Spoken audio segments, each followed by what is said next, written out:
Hola pequeños y pequeñas, bienvenidos al mundo de los cuentos. ¿Quieres leer conmigo? Pues ¡empecemos!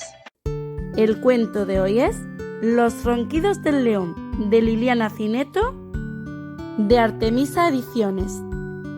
En la selva, cuando llega la noche y el cielo se pone negro y se asoma la luna redonda y plateada entre los árboles, a todos les da un poco de sueño.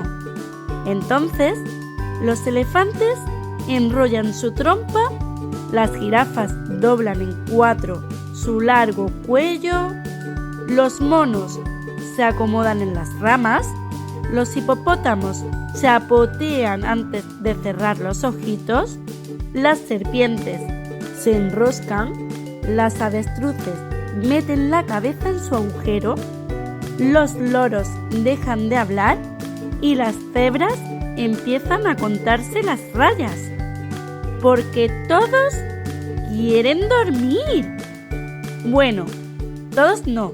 Hay 2 o 3 bichos a los que les gusta más andar de noche porque no hace tanto calor y porque nadie los pisa. Pero últimamente en la selva nadie puede dormir. Porque justo cuando se hace de noche y el cielo se pone negro y se asoma la luna redonda y plateada, se oyen unos ruidos terribles. Unos ruidos como nunca antes se habían escuchado en la selva. Unos ruidos tan fuertes que despiertan a todos. Son los ronquidos del león.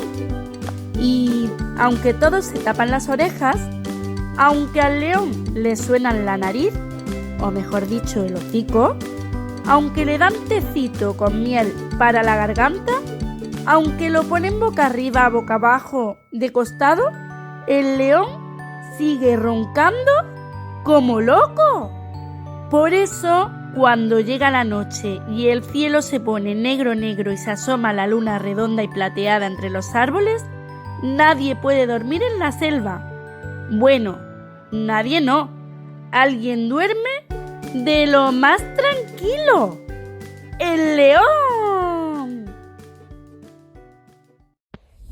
Y colorín colorado, el cuento de hoy ha terminado. No olvides suscribirte a nuestro canal y apoyarnos con un like. ¡Hasta la próxima!